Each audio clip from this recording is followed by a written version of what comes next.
And we're live at the podcast. Welcome, everybody. Off we go. Welcome to the Sales Slap podcast, where we hit you with the hard truths, bold strategies, and expert insights you need to master the art of selling. And who's leading the charge? Meet your hosts, Rick Denley, Simon Hares, and Scott Donald. Get ready for real talk, expert advice, and game-changing strategies. Because in sales, you don't just play, you slap. Let's dive in.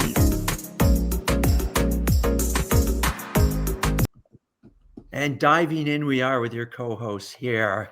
Good morning, gentlemen. How are everybody today? Just as grand as we were before you started. Simon is extra. So, hey, to our millions of watchers and listeners, Simon is extra punchy today. I am. No. Oh, so look out. And we look fantastic, don't we? As a trio. We do look fantastic. I do hope our lovely guest is wearing his. Wouldn't it be cool if Lee? Yeah. If who do we have on the show today? Well, yeah, I don't know. Who could it be? I'm going to share with. Don't do that yet. Oh, sorry. Sorry, Mother. Oh. Been called worse. When salespeople aren't winning deals at desired levels or volumes, executives turn to Lee Salz. Lee is a leading sales management strategist and founder of Sales Architects. He has helped hundreds of companies in various industries and sizes create marketplace disruption, leading to explosive, profitable growth. I need everybody to help me welcome this gentleman now to our show. Who is it? Welcome, my friend. It's Lee Salz. Hello, Lee. Welcome. Look at that T-shirt you're wearing, Lee. It's fantastic. Oh my gosh! I guess you would say I got sales slapped for not wearing my own T-shirt. Let's keep it at sales slapped. Yeah. That's good. Oh my goodness. Good morning. Oh my goodness. The abuse has started very early today. It is great to have you on the show. My It's wonderful to be together again. I've been up all day, Lee, so I'm just primed and ready to go. it's what we do here, Lee. So listen, we're really excited to have you on the show, obviously. And it's great you sent us some wardrobe because we ran out of shirts to wear. So now you didn't have to do laundry. We're going to sport these all day long. I want to get right into it because we have a limited time here. And I just want to jump right in and see. Lee, why'd you write the book? I had nothing else to do. I'm going to doubt that very much. Very much. The first meeting differentiator, transforming sales-focused discovery into client-centric consultations. Why write the book? Why do we need it as salespeople? You know, I get asked that question a lot, and it's normally coupled with, and why should I read it? And if anyone watching today is thinking that you're going to love Chapter 5 on empathetic expertise, which dives into the art of emotionally connecting with your buyers to energize your deals. Here's the thing. So many studies have been conducted that talk about that first meeting, and it's critical when it comes to increasing win rates. The first meeting is the deal foundation. When the deal doesn't happen the way you want it to, you can always trace it back to that first meeting, because when that first meeting is weak, the deal is weak. But what I found is so few companies have fully defined that first meeting strategy. What they do is they assume, and you know what happens when we assume? Mm-hmm. They assume that they hire salespeople and say, you got to have that first meeting and you got to do a good job. They ask some good questions and tell them about our stuff. And that right there is such a flawed approach, and it causes sales organizations to underperform. Now, this isn't new. This is just as true today as it was a century ago, and will probably be the same for generations to come, because the principles of human connection, trust building, and differentiation are truly timeless. So if that first meeting, if it goes 15 minutes or 2 hours, there are non-negotiable elements that have to be addressed, right? You got to qualify, got to differentiate what and how you sell. You got to create emotional engagement. You need to share information. You need to also acquire information. So that's why I wrote the first meeting differentiator, was to give executives and salespeople an implementable methodology to create a first meeting framework. What's really interesting is, and I'm sure you've seen this, you can go into Amazon. There are thousands, literally thousands of books on how to get a meeting, on prospecting. Now go in and say, give me a book. I got the meeting. Give me a book that says How do I put together a game plan? Because we said that first meeting is the deal foundation. Find me a book that shows you how to build that foundation. Believe it or not, there wasn't one until this one came out. Now, loads of sales books talk about, here's a way to ask some questions or tell stories. But one not dedicated to getting the meeting, not what to do after the meeting, that's what this book's all about. Excellent. Well, thank you. And we thank you for the advanced copies, because even Scott read it. And I mean, that's a really big I was deal. hoping for more pictures, actually. I meant to send you crayons with it. My apologies. Simon read it 3 times Sat there probably for with his hours, like he's highlighters, waiting for because the images to move. that's what he does. But no, we did. We had the opportunity to read through it as well. And I know the guys are chomping at the bit to throw some questions your way. So let's get started, gentlemen. Let's do it. Simon, you actually wrote in the book a little bit, some kind words. Why don't you go first? Well, yeah, and thank you, Lee. That's great, because I read this quite a while ago. Well, this is called Lee Salz is on the hot seat. So have at it. It's all good. And Lee, and this isn't me blowing smoke up your ass, but I've been a huge fan. And the reason that I love what you write is because it works and you can use it right off the page. And one example I want to just reference is your follow-up criteria, where you say, this is your problem, this is your goal, this is what I heard, is what I say. This is what I heard, this is how we can help you, this is your to-do list, my to-do list, and next steps. That 5-stage criteria has won me so much business. Oh, that's and wonderful. You're referring to the recap email, right? Yeah. The recap email. It's so important. And I know that the people I've trained and again, I refer people to your books. Thank you. They work. It works. And that's what I love about it. There's something, it's authentic and it's real. And I think if you are a salesperson who wants to sell, not has to sell, but generally wants to sell, I think your books just sit in perfectly with development. So I love all of that. Thank you so much. There's a couple of things that are in here that I really like, that I think our viewers would love to hear a little more on. And I've got 2 areas I'd love to ask you about. Okay. First one is, you started to talk about this first meeting. And in the book, you talk about criterias for great consultations. Yes. And you use that word. I work within environments where the consultation is everything, and they use those words too. So could you share with us what your thoughts are on what a great consultation actually is? Absolutely. And if you don't mind, I'm going to take a step back, because you're using a word that not everyone uses universally. Usually when you talk about that first meeting, you're calling it a discovery. And I'm on a mission to eradicate that expression from that sales world. And here's why. To your question, Simon, how do we plan for a discovery? Let me make a list of the questions I'm going to ask and the message points that I'm going to share with them, what I'm going to show them. And I love to ask salespeople this question. If I agree to take that meeting with you, what do I get out of it? And you know what they'll say to me? Well, you're going to learn about my company and what we offer. That's a big fail. And they're puzzled. I'll say, allow me to explain. There are 2 types of sales, and I'm going to use a bathroom metaphor to depict those 2. You guys ready? Go on. Okay. You buy toilet paper, I sell toilet paper. But you're buying my competitor's toilet paper, and I'm saying you should be buying my toilet paper because it's superior. That's a takeaway sale. That's the environment most salespeople are in. Let me give you the second scenario. Ready? Mm-hmm. You buy toilet paper, I sell bidets. It's an alternative way of addressing an issue. That's a demand gen sell. But as I mentioned, most of us are in this takeaway environment.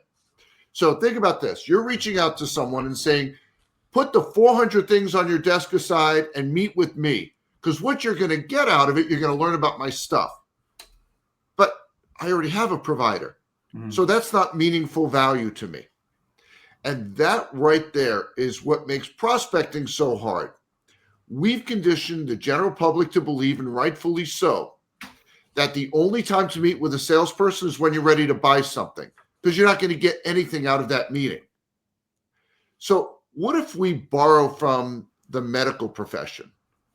If you think about the times when you've gone to the doctor, you go there for 2 reasons: to become wiser about your circumstances and to understand potential remedies. You sure wouldn't go if you thought the entire visit, the purpose of it, was for the doctor. They're going to gather all this data, all this information, but it's all for the doctor, nothing for you. That's what discovery is. Yeah. So let's come back to that point. What is the meaningful value that they're looking for? They need to learn something during that time with you that makes them wiser. So something that helps them in their role, something that helps their company, or even better, helps both.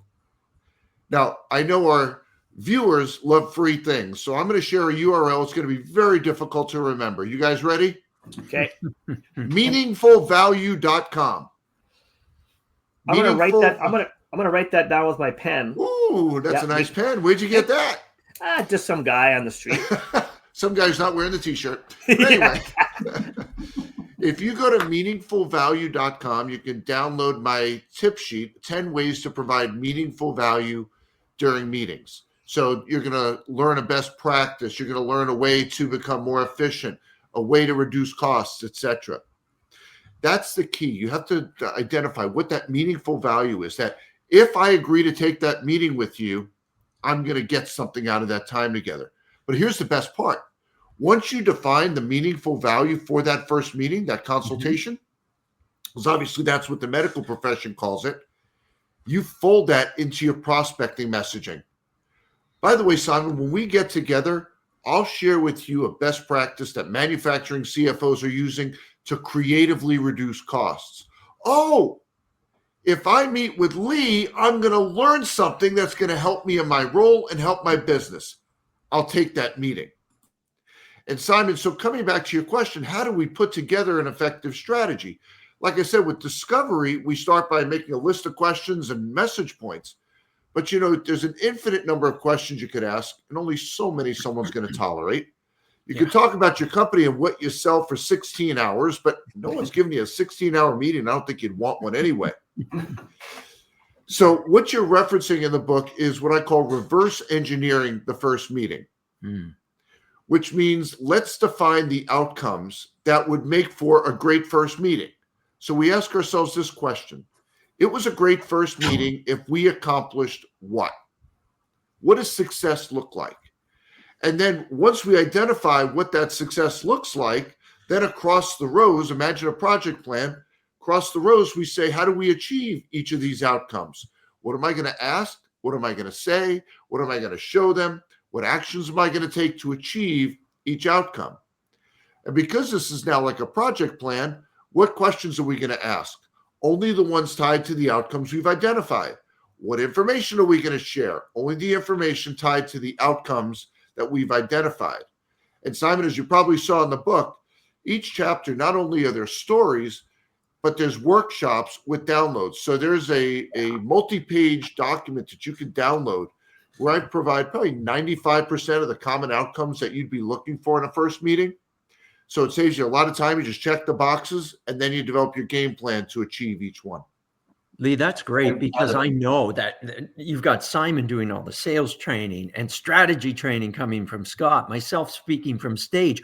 We're always looking to interact as well with exercises, and you mentioned stories, and I want to get to those a little bit later as well. So I think that that's just an amazing way to share with everybody, and that end game, and then working it backwards. A lot of people don't know that I am a recovering engineer. So I love the engineering concept. And you start at the end and say, well, this is what I want it to look like. Just like Simon's got those beautiful Lego pieces built behind him. Yes. And say, okay, how am I going to get there? And then you've got this beautiful instruction booklet as well going for it. So love the concept as well. Great. And by the way, Simon, I've spent a small fortune on Lego pieces. They're all boxed up. I'll tell you a funny story. Because in Mall of America, I'm in Minnesota, Mall of America, they have this huge Lego setup. You should visit if you haven't already. And when my sons were younger, we went with my in-laws, and my boys saw these huge airplanes that you could make out of Legos, and it's sold as a kit. So my in-laws bought it for them. Come home, my father-in-law's sitting at the table, putting these together, quote unquote, with the boys. He was really doing all the work. He gets them both built because, of course, each one of them needed their own plane. Hours. and they were still little. They were, I don't know, 5 or 6 years old. Yeah. Hey, let's see if it flies. It hits the floor. I thought my father-in-law was going to cry because all this work was now in a million pieces on the floor. I just shock it. I can't believe people would do that as well. There's a guy on YouTube that he says he's this a Lego builder, and he's got all of these big Star Wars ships. And he says, if you can get me to 300 likes on this video, I will throw this down the stairs. And I'm sat there looking at this thing. I mean, he's thrown the Razor Crest down there. Oh and, my gosh! It's just shocking. They're just made to be rebuilt as well. Just make me rebuild it. But Lee, if you've got in your attic the Imperial Walker and you don't want it, let's talk separately. I need that in my life, and the scalpers are just having me on at the moment. Okay, I'm a Lego guy too, but you Star Wars guys can geek out after. Far be it for me to bring us back on topic, because that's not my gift. It's a first meeting thing. It's bringing value, Scott. Are you not keeping up? No, here's the thing. Legos, there's a metaphor here. Legos are the building blocks, just like the first meeting is the building blocks for your deal. Ding, ding, ding, ding. All right, Scott. There's now, Scooter. Scott, there's your lead in, my friend. All right. Take it away. Okay, good. I can rest easy now.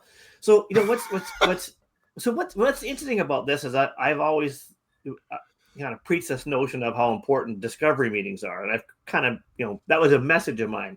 So when I was reading the book, I was open yet, okay, how is Lee going to do this? And it's interesting because my first question was about the consultative mindset versus the discovery meeting. So you've already covered that. So I had to do a little bit of a scramble here, which is why I got the book in front of me. And one of the pages that I dog-eared and underlined, and I love this point. He said, I wish, it's on page 11 at the top, Lee, if you remember. I wish the sales world would required a demonstration of mastery before salespeople could sell independently, right? So now we're kind of going back a little bit to that medical model of being able to demonstrate competency. And I love this notion, and it kind of sets up my next question, which I'll try to ask later on. But this notion here about not just product training, but mastery of the actual sales process, as we say here in Canada. Yes. Why is that so important? And why did you make that point around requiring salespeople to have a certain amount of mastery before they kind of go out into the real world, if you will? Yeah, it's a great question. Because if you think about when that salesperson goes out into the world, has that company business card, it doesn't matter what you're selling, a product, service, technology, you are now the brand. Yes. And so if you're inept in that meeting, you're asking ridiculous questions, you're not prepared, you don't have any information to share that would be helpful, you don't provide meaningful value during that meeting, that is now the brand perception, not just of you, it's of what you're selling as well. So I'm a huge proponent of during onboarding that there's a module there when you're teaching them how to sell for the company, that you test them before they go out in the field. I love this. Yeah. I love it. But what if they have a really great 20-page PowerPoint deck, Lee? Doesn't that make up for their lack of sales competency?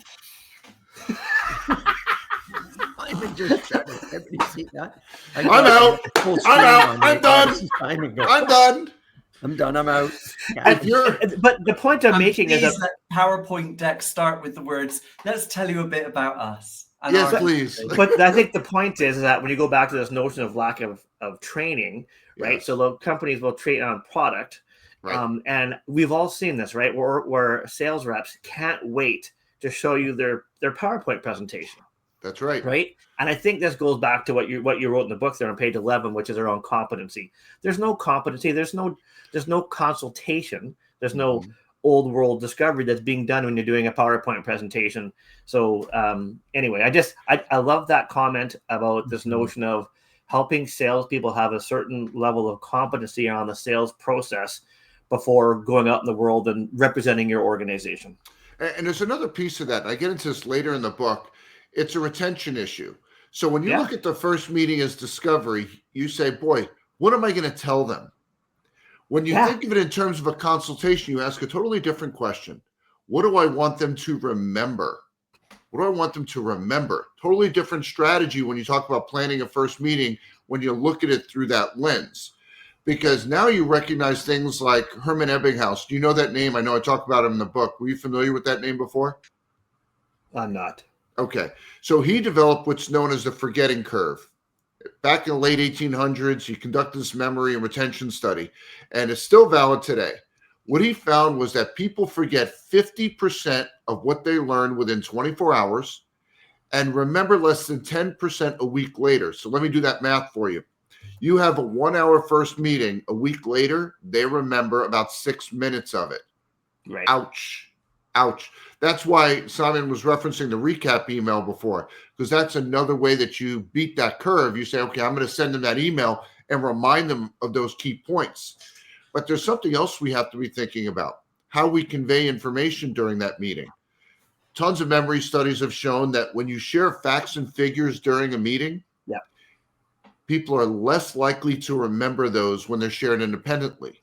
But if you share them embedded within stories, they become much more memorable. Right. Now we're talking about neuroscience, right? And when people are listening to information through the lens of trust and the trusted relationship and all, the neuroscience tells us they're more likely to retain that information. And I love the fact about the story. I've got to put this across the bottom. So my kids were notorious for always reminding me, and they'd say, okay, here it comes. At the end of whatever it was, a great day, a vacation, anything else, me as dad would say, well, geez, wasn't that a great vacation and things? We went here, we did this, and they'll roll their eyes like kids would do at the time and go, here comes the Ricky recap, they used to call it. But I love it because I found it essential, and you don't want to lose those captured moments as well and the highlights. And it's funny because we were at the Thanksgiving table this year, and of course, my kids, as we call them, they're 30 and 32, adult men now, did the same thing. And I happen to be talking after the fact. You go, here comes a Ricky recap. But it's essential because it's a sales lesson, right? Points so that your client and yourself start collaborating together and remembering all those main areas. So anyway, great point. And I love when you talk about the stories in there because Simon, you even do a course and a training course on storytelling, correct? Yeah, I do. And we do a lot of stuff around this concept that Bernadette McClelland's, one of our previous guests, calls story selling. And that element from her book Shift and Disrupt, which is incredibly good. I think she's the wonderful mistress of storytelling. She's exceptional. Yes. But I think one of the things that I'm taking away from this as well is that, and I took it away from the book, is that some of the very modern vernacular we're using in sales, like discovery, which is still quite modern because for years we called it fact-finding and questioning or probing or what have you. We called it needs analysis at one point. Yeah. There you go. Yeah. Then we went into the overly consultative sale where we forgot to sell because we became counselors and wondered why we didn't hit our targets. Nobody ever came back. So the discovery side is now being elevated and turned around. And I want to pick up on another very modern thing that people are still trying to get their head around that you've just completely kind of thrown out of the window and called a lottery, which is the ICP. And, you know, people are still trying to get their head around the fact that they need to have an ICP, an ideal client profile, but you have kind of spun that in a different and much more relevant way. And tell us about that, because I find this one of the most exciting parts of your book. Oh, well, thank you. An ideal client profile. If any of you have one, please throw it away. You don't want that. You don't want an ideal client profile. Chuck it. Here's why. An ideal client profile says, if all the stars were to align, this is the kind of business we'd love to have. It's like a lottery ticket. It's a 1 in a gazillion chance you'll ever find one of these. Now, if you look up the word ideal in the dictionary, you know what you'll find? Sure. Existing only in one's mind. Like, sales isn't hard enough. You're going to give me something that's only inside my head. What every salesperson does need, and this is what I talk about in the book, is a target client profile. And I'm not wordsmithing there. It's a totally different concept.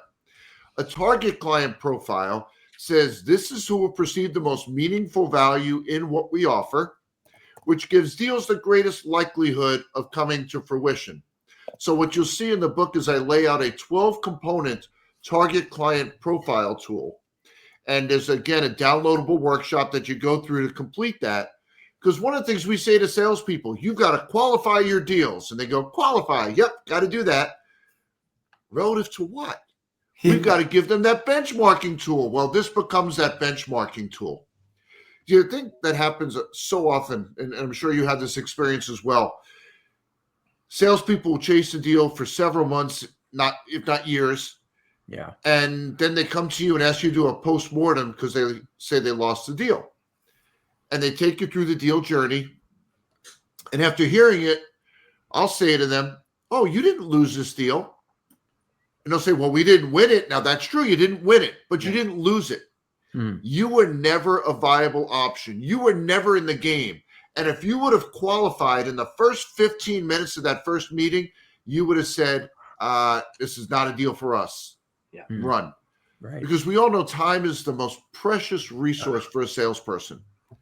And the worst thing that we can do is chase deals that have no chance of coming to fruition, but we do that every day. If you develop this target client profile tool, now you have the ability to carefully look at each deal and say, should I go after this or not? Yeah. And qualifying happens before you pick up the phone, before you send the email. But for me, that go, no-go decision, I'm going to be making that during the first meeting. Yeah. There. And Lee, I got to jump in because this nicely dovetails into my question. You know, I'm all about leadership, and in this case, sales leadership. And Sure. I'm going to ask you, what can sales leaders be doing? And you just mentioned one. I think that helping huge one. salespeople qualify better is huge. But I still want to ask the question because I want to do a quick summary for our viewers here as well. Chapter 6, developing questions that qualify deals and differentiate them is brilliant. Then we have chapter 7, developing compelling stories to engage and excite. And finally, chapter 8, creating consultative cliffhangers to want more for your client to want more. Out of those 3 chapters, what can leaders be doing to help the salespeople along in their journey? Because it's so important that sales leaders bring that value to the salespeople. What would you recommend? You know, you missed my favorite chapter, the one before, chapter 5 on empathetic expertise. Okay. You want to move the needle. There's an expression in sales, a concept in sales that's been around since the beginning of selling. People buy based on emotion and justify their decisions with logic. Every salesperson on the planet has heard that a gazillion times. Now find a salesperson that can actually do it and does do it on a regular basis. I'll bet you the deed to my house that if we recorded 100 first meetings across all market segments, all sale types, all around the world, 99 of that 100, if not all 100, the entire conversation was logic. And I struggle with this because every salesperson on the planet has heard that expression, but no one does it. How could that be? And I finally had this epiphany. You may remember from when we talked last time. I have 2 sons that played college baseball. And I remember when they were little and they were first learning the game, probably around the time when they were throwing Legos around. That was for you, Simon. Simon Shutters. And they were learning to play baseball. And the coaches would say, now the name of the game is to hit home runs. And the big smile, got it, hit home runs. Guess what? They didn't hit home runs until they were taught how to hit home runs. So we're preaching to salespeople. People buy based on emotion, justify their decisions with logic, but we're not teaching them how to engage emotions in a meaningful way.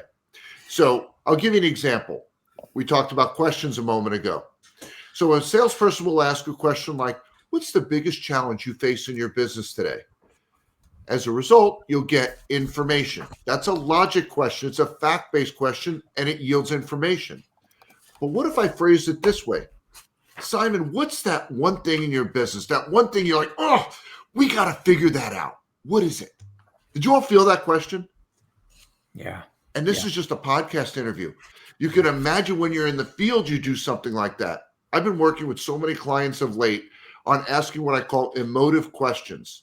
So what you do, your question, Rick, was about what can sales leaders do? Yeah. Make a list of the questions your salespeople are asking during first meetings and identify the ones where there's a necessity and an opportunity to turn it into an emotive question. Not every question needs to be emotive. So that's the necessity part. And then what are the ones we can make emotive? Well, Okay, I think that when we are trying to get emotion out and into the sales conversation, Yeah. I think consequentive questions are very good.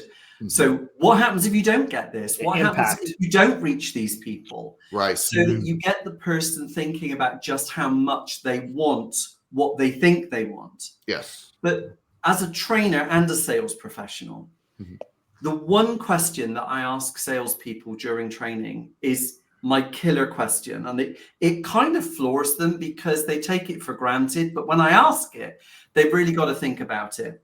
And that question I ask them is, would you buy from you? And a lot of the time someone will go, yeah, sure, I know my shit. I know my product. It's like, yeah, of course you do, because product sales training is sales training, isn't it? Yes. But it's genuinely, do you really care about what you sell? Do you believe in it? Or are you just here for the paycheck?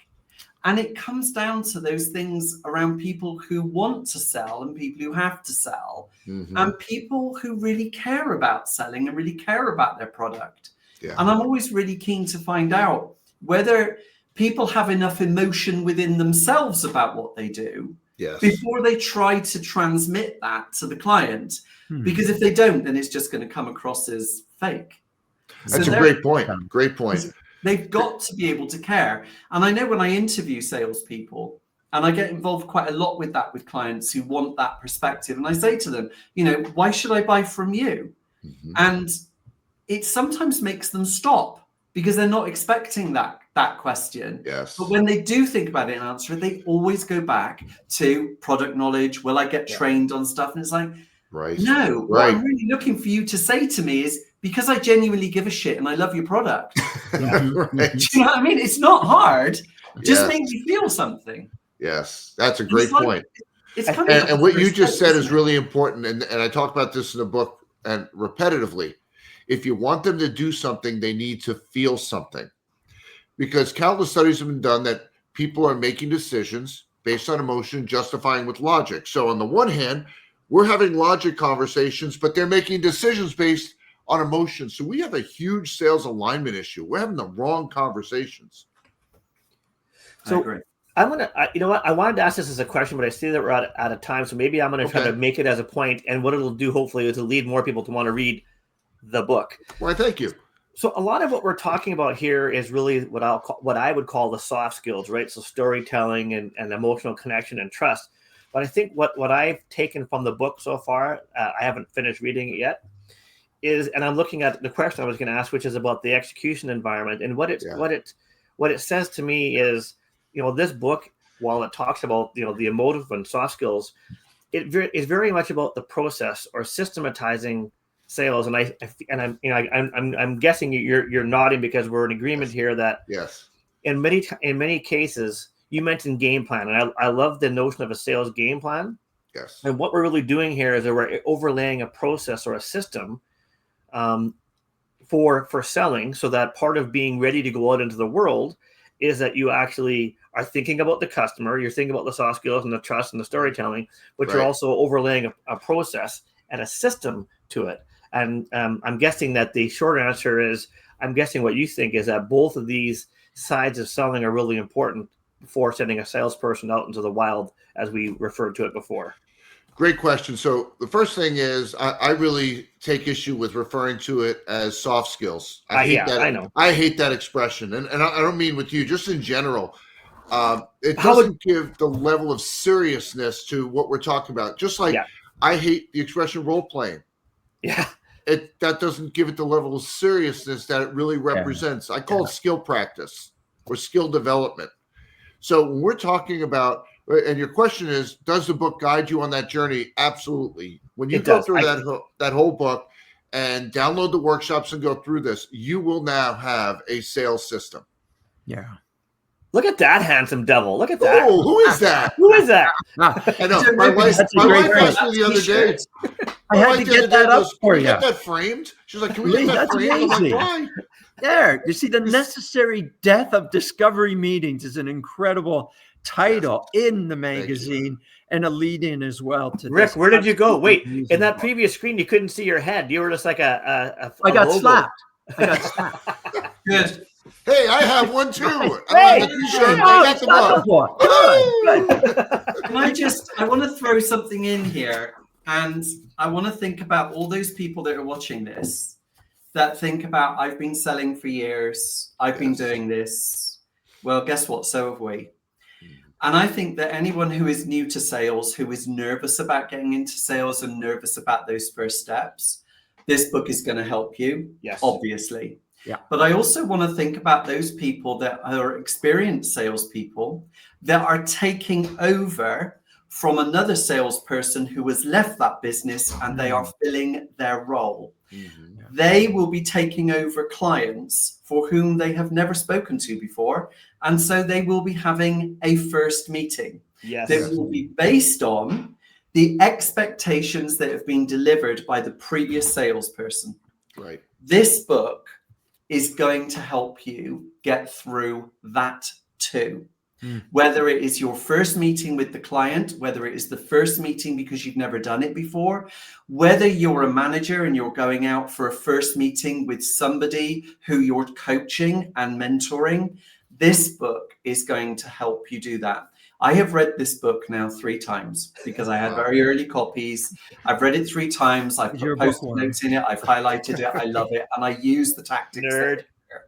So therefore, just like the other 2 here, this book is something that's going to really help you improve your technique, improve your sales, and get you the results you want very, very quickly. And that's why I love it. So there you go. That's my 2 penny worth. Thank you. And I will add something to this. So for those people who are going to be watching this, if Simon, who's read literally thousands of books and has been in sales his entire life, and all of us gray hairs with wrinkly old faces are learning from each other, then that means that anybody out there, whether you're new in sales, you've been doing it for 40 years, can learn from this book and can learn from other people. So that growth mindset about, again, this whole idea of the, discovery and whatnot. I'm like, I don't know about this, Lee. I'm 4 chapters in and I'm like, okay, I get it.